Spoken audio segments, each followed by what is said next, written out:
Welcome into another edition of Mavs Latest. I'm Josyah Howard. Before we get it started, please subscribe down below. Please leave any comments you got for me. It's Dallas Mavericks all day, every day with me, Josyah Howard. But let's start here. Some more key dates for the Mavericks are rolling out as the schedule is going to be released later in the week, but some key games are continuing to roll out. Um, as we previously have talked about in a different episode, the Dallas Mavericks open their season Wednesday, October 22nd at American Airlines Center against the Spurs on ESPN. Highly anticipated matchup against Cooper Flag and the number 2 overall pick in Dylan Harper. On Christmas Day, the Mavericks will visit the Golden State Warriors in a matchup with plenty of star power with Stephen Curry, Jimmy Butler, and Klay Thompson's return to the Chase Center for the first time on the holiday stage since joining the Dallas Mavericks. While he has faced the Golden State Warriors last season, the added spotlight of Christmas Day gives the reunion a bigger national platform. Um, and then finally, another key date that was released was Martin Luther King Jr. Day. So on Monday, January 19th of 2026, the Dallas Mavericks will travel to Madison Square Garden and face the Knicks in an afternoon game that will be featured on NBC Peacock. And fingers crossed, maybe Kyrie will be a part of that game. I wouldn't anticipate him to be, but fingers crossed, maybe a speedier recovery and possibly see Kyrie Irving on the main stage at MSG on Martin Luther King Day. So we shall see what will happen there. But another interesting ranking that just recently came out from NBA.com contributor Sean Powell. He named his top 5 American-born players that have the most likely chance to win MVP, and Anthony Davis has made that list. In his case, Davis is arguably the best two-way player in basketball, definitely among American players. His closest peer in that regard, in the whole league, he compares is Giannis Antetokounmpo.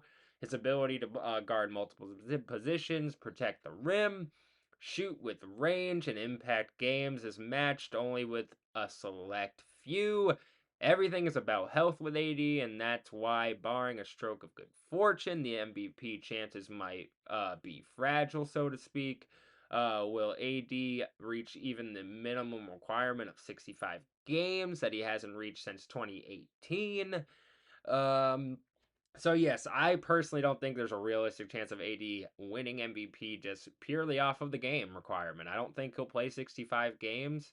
It might be close though. It might be like 62 to 60. I just don't see Anthony Davis uh playing more than 65 games cuz one, he hasn't done it in almost 7 years, and two, it's just what you have to take into consideration when it comes to Anthony Davis in general is that you have to prepare for the fact that he's going to be injured at some point in the year, and you have to be prepared to be without him for stretches of games, maybe a game here, a game there, a week here, a week there, maybe a month here, a month there. You never know. So you really just have to take what you can get with AD and not put too much pressure on it for, MVP or defensive player of the year or stuff like that. If he is able to be available for a playoff run, that is the most you could ask of AD heading into this year. But one thing I that really piqued my attention just looking through some stories as we were building up this pod today. The FIBA Eurobasket tournament is getting ready to tip off, and Slovenia has had a couple of matchups against Germany already. The group phase has not started, but it will start at the end of the month. And one teammate of Luka Doncic seemingly um, happy that they don't have Jason Kidd as their head coach of Slovenia, and he first praises their head coach and says that his head coach is by far the best choice for Slovenian national team. He told Sport Club he knows the guys, he knows the system, he knows what we need. He has shown that he belongs to an elite level. Uh, but I also have a very clear answer to all the criticisms. Jason Kidd is a bigger name, but he couldn't control Luka Doncic's madness. Um, First of all, unnecessary shot. I think very unnecessary shot at Jason Kidd. Um, One, I think you could argue he has handled Luka Doncic's madness better than almost anyone. I think he helped Luka Doncic reach a max potential that Rick Carlisle didn't necessarily do. And you could look back to Rick Carlisle leaving the Mavericks and going to the Pacers, and we ultimately know it was because he was frustrated with coaching Luka Doncic. So it's not just Jason Kidd that had to deal slash couldn't control quote unquote Doncic's madness. Rick Carlisle couldn't do it and he left. He was one of the longest tenured head coaches in the league at the time, one of the. And he left because he didn't want to coach Luka anymore. That's an underreported story, or under talked about story, I should say, of, Rick Carlisle, they needed a new voice. Don't get me wrong. But, like, it was a mutual parting of ways. It wasn't the Mavericks firing Carlisle, or it was a mutual parting of ways. So to just kind of take a shot at Jason Kidd and say, Jason Kidd's a bigger name to be coach, but he couldn't control Luka Doncic's madness. It's like, really, dude?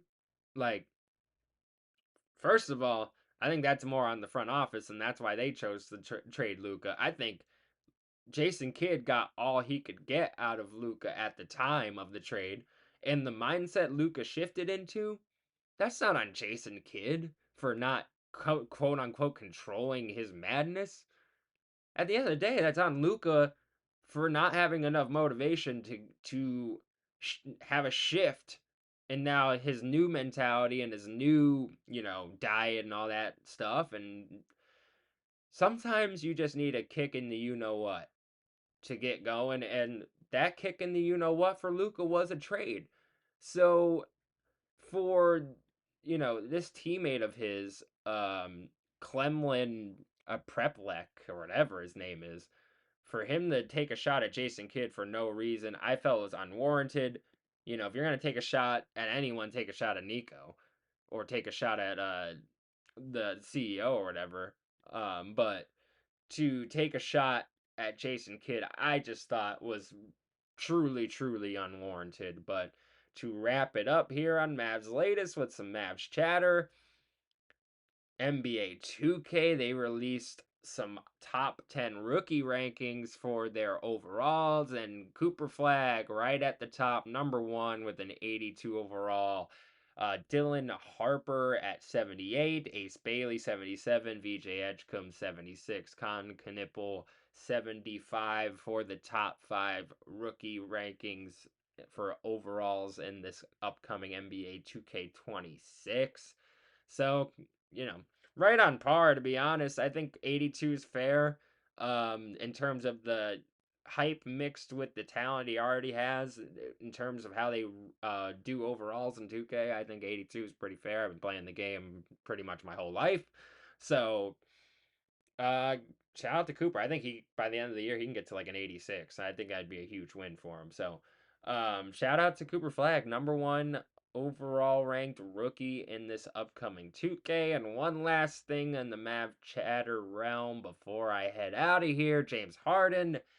He gave his all-time starting five with former teammates, and Kyrie Irving made the list. Kyrie Irving, Russell Westbrook himself, Kevin Durant, and Joel Embiid. I think the only change I would make, I'd probably swap Joel Embiid for a prime Dwight Howard. Everyone is in their primes in this situation. He definitely was stumped because he's played with some amazing talent, but his final lineup was Kyrie Irving, Russell Westbrook himself, Kevin Durant, and Joel Embiid. But this has been another Mavs Latest. I'm Josyah Howard. Again, please subscribe down below. Leave any comments you got for me. And let's get it, y'all.